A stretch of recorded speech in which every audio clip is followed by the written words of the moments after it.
স্বায়ত্তশাসিত পৰিষদৰ মুখ্য কাৰ্যবাহী সদস্যসকল, উপস্থিত সুধীবৃন্দ, আই মাতৃসকল, যুৱক যুৱতী, বন্ধু বান্ধৱীসকল,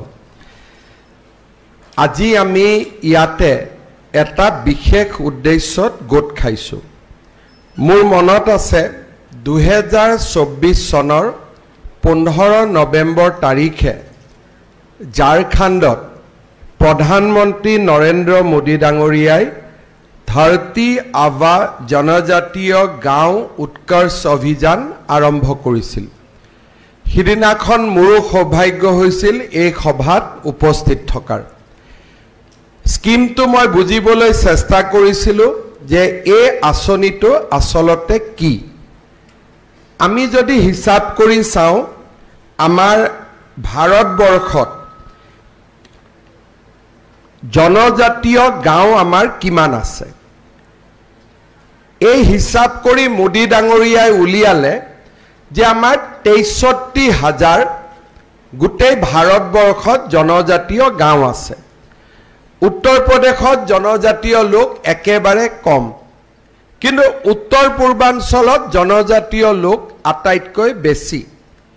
আমাৰ ৰাজ্যখনতো যেতিয়া আমি হিচাপ কৰিলোঁ, প্ৰায় 6,000 আমি জনজাতীয় গাঁও আমি দেখা পালোঁ।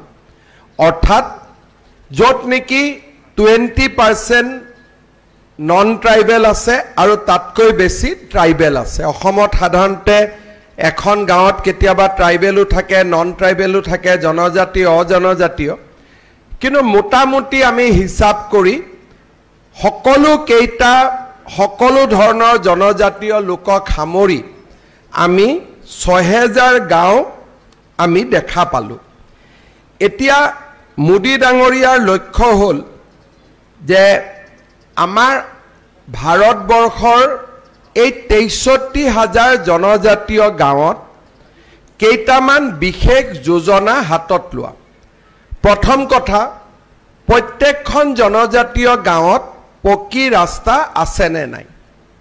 যদি আমি চাব যাওঁ যে হয়, পকী ৰাস্তা বহুত বনোৱা হৈছে, কিন্তু কিছু পকী ৰাস্তা কিছু গাঁৱত এতিয়াও হোৱা নাই। এই ধৰতী আবা গাঁও উৎকৰ্ষ যোজনাৰ অধীনত প্ৰথম PWD বিভাগক পুঁজি দিয়া হ'ব যে আপোনালোকে এই জনজাতীয় গাঁওকেইখনত ৰাস্তা বনাব লাগিব। ট্ৰাইবেল ডিপাৰ্টমেণ্টে নকৰে, যিটো ডিপাৰ্টমেণ্টে ৰাস্তা বনায় সেই ডিপাৰ্টমেণ্টটোকে পুঁজি দিয়া হ'ব যে আপোনালোকে আমাৰ জনজাতীয় গাঁৱৰ ৰাস্তাখিনি আগতে বনাই দিয়ক। তাৰ পিছত হিচাপ কৰা হ'ব যে প্ৰত্যেক 63,000 জনজাতীয় গাঁৱত ইলেক্ট্ৰিচিটি আছে নে নাই। বোলে আছে, কিন্তু 5,000 গাঁৱত ইলেক্ট্ৰিচিটি নাই। তেতিয়া চৰকাৰে বিশেষ পুঁজিৰ জৰিয়তে এই নথকা 5,000 গাঁৱত ইলেক্ট্ৰিচিটিৰ ব্যৱস্থা কৰিব। জল জীৱন মিছন আঁচনি প্ৰত্যেকখন জনজাতীয় গাঁৱত হৈছে নে নাই, বোলে নাই হোৱা। তেতিয়াহ'লে সেই গাঁওকেইখন বিচাৰি উলিয়াই তাতে আমি গাঁও নিৰ্মাণ কৰিব লাগিব। অংগনবাদী কেন্দ্ৰ আছে নে নাই, বোলে 1,000 গাঁৱত অংগনবাদী কেন্দ্ৰ নাই, অংগনবাদী কেন্দ্ৰ বনাব লাগিব। LP স্কুল আছে নে নাই, বোলে নাই, LP স্কুল বনাব লাগিব। হাই স্কুল আছে নে নাই, বোলে নাই। 3-4খন গাঁৱৰ মাজত হাই স্কুল আছে, কিন্তু জনজাতীয় গাঁৱৰ পৰা হাই স্কুলখন দূৰত। তাত হোষ্টেল বনাব লাগিব, অকল জনজাতীয় ল'ৰা ছোৱালী যাতে সেই হোষ্টেলত থাকিব পাৰে। তাৰ পিছত ইয়াত আহিব যে প্ৰত্যেকখন ট্ৰাইবেল গাঁৱত বা জনজাতীয় গাঁৱত ফোনৰ লাইন গৈছে নে নাই, মোবাইল ফোন পায় নে নাপায়। বোলে সকলোতে পায়, কিন্তু 2,000 গাঁৱত নেটৱৰ্ক নাই। সেই 2,000 গাঁৱত প্ৰথমতে নেটৱৰ্ক বনাব লাগিব। তাৰ পিছত ৰাস্তা হ'ল, স্কুল হ'ল, টেলিফোন হ'ল, হস্পিটালৰ সুবিধা হ'ল, স্কুলৰ হোষ্টেল হ'ল, অংগনবাদী কেন্দ্ৰ হ'ল। ইয়াৰ পিছত চাব যে মোদী ডাঙৰীয়াৰ আঁচনিবোৰ পাইছেনে নাই, প্ৰধানমন্ত্ৰী আৱাস যোজনাৰ ঘৰ সকলোৱে পাইছেনে নাই পাবলগীয়া মানুহখিনি। বোলে নহয় জিঅ' টেগিং নহ'লেই, জিঅ' টেগিং কৰক আৰু সেই ৬৩,০০০ গাঁৱত যিসকল জনজাতীয় লোকে ঘৰ পাব লাগে তেওঁলোকক ঘৰ দিয়াৰ ব্যৱস্থা কৰক। তাৰপিছত আহিব যে আয়ুষ্মান ভাৰতৰ কাৰ্ড সকলোৰে লগত আছেনে নাই, বোলে নাই, আমি দিব লাগিব। তাৰপিছত ৰেচন কাৰ্ড সকলোৰে লগত আছেনে নাই, বোলে ৰেচন কাৰ্ড নাই, ৰেচন কাৰ্ড নাই কাৰণে চাউলো পোৱা নাই, আমি ৰেচন কাৰ্ড দিব লাগিব। ঠিক এই ধৰণে Aadhaar card, ration card, Ayushman Bharat card, জাতিগত প্ৰমাণপত্ৰ, Kisan credit card, PM Kisan আঁচনি, জনধন একাউণ্ট, প্ৰধানমন্ত্ৰী জীৱন জ্যোতি বীমা, সুৰক্ষা বীমা আৰু আমাৰ MGNREGA, এই গোটেইবিলাক আঁচনি আমি সেচুৰেশ্যন কৰিব লাগিব। তাৰমানে গাঁৱৰ প্ৰত্যেকে পাব লাগিব যোনে পাবৰ কাৰণে উপযুক্ত। এইখিনিয়ে হ'ল ধৰতী আবা আমাৰ জনজাতীয় গ্ৰাম উৎকৰ্ষ যোজনা। তাৰমানে জনজাতীয় গাঁৱত সামাজিক কামো কৰিব লাগিব আৰু ব্যক্তিগত কামখিনিও কৰি দিব লাগিব। ইয়াৰ লগত অসমত আমি যোগ কৰিব পাৰোঁ যে প্ৰত্যেকখন জনজাতীয় গাঁৱত পাবলগীয়া মানুহখিনিয়ে অৰুণোদয় পালেনে নাই, আমি তাত যোগ কৰিব পাৰোঁ। বোলে আত্মসহায়ক গোটৰ 10,000 টকাৰ কাৰণে নিৰ্বাচিত হ'ল নে নাই, যদি ৰেচন কাৰ্ড পাইছে, ৰেচন কাৰ্ডৰ লগত চাউল, দালি, নিমখ, তেল সস্তাত পাইছেনে নাই। এই অসম চৰকাৰৰো যিবিলাক আঁচনি আছে যে প্ৰত্যেকগৰাকী জনজাতীয় ছাত্ৰীয়ে নিযুত মইনা আঁচনি পাইছেনে নাই, অৰ্থাৎ পোন প্ৰথমবাৰৰ বাবে জনজাতীয় লোকসকলৰ আঁচনিৰ পৰা যাতে তেওঁলোক বাদ পৰি নাযায়, সকলো ডিপাৰ্টমেণ্টে এই গাঁওকেইখনৰ উন্নয়নৰ বাবে জঁপিয়াই পৰিব। আৰু এইটোৱে হৈছে বিৰছা মুণ্ডাৰ নামত প্ৰধানমন্ত্ৰী ডাঙৰীয়াই উৎসৰ্গা কৰা ধৰতী আবা জনজাতীয় গ্ৰাম উৎকৰ্ষ যোজনা।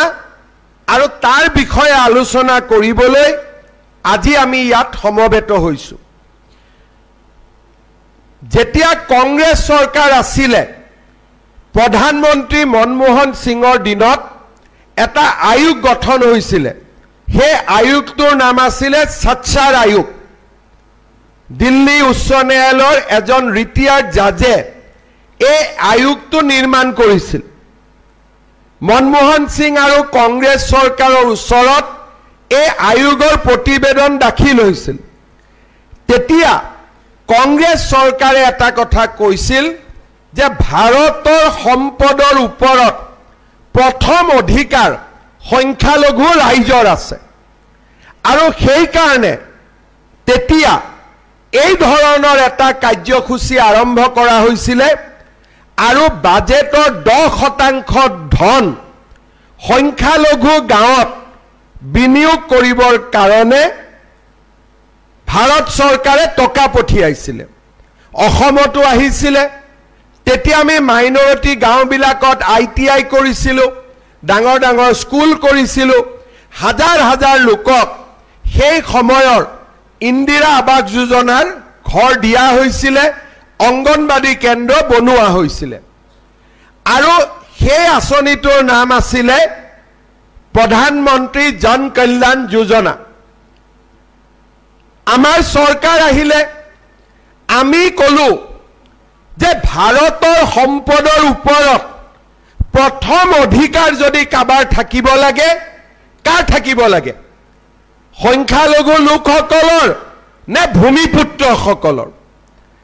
সংখ্যালঘু লোকজনকো যদি মই সোধো, অসমত যদি এজন মই মুছলমান মানুহকো মাতি আনি সুধো যে মোৰ লগত 1 টকা আছে প্ৰথমত মই কাক দিম তেও ক'ব যে প্ৰথমতে ট্ৰাইবেল মানুহখিনিক দিয়ক কাৰণ তেওঁলোক অসমৰ ভূমিপুত্ৰ ক'বনে নাই কিন্তু এই সামান্য কথাখিনি কংগ্ৰেছ চৰকাৰে বুজা নাছিল আৰু তেওঁলোকে কৈছিল যে নহয় যদি চৰকাৰৰ লগত 1 টকা আছে প্ৰথমতে সংখ্যালঘু মানুহখিনিক দিয়ক কিন্তু মোদী ডাঙৰীয়াই ক'লে যে নহয় আমি সকলোকে দিম কাকো আমি নিদিও সবকা সাথ সবকা বিকাশ কিন্তু প্ৰথমতে আমি ট্ৰাইবেল মানুহখিনিক দি লম এইটো হল মোদী ডাঙৰীয়া আৰু সেই কাৰণে এই আঁচনিটোৰ বিষয়ে আলোচনা কৰিবলৈ আজি আমি ইয়াতে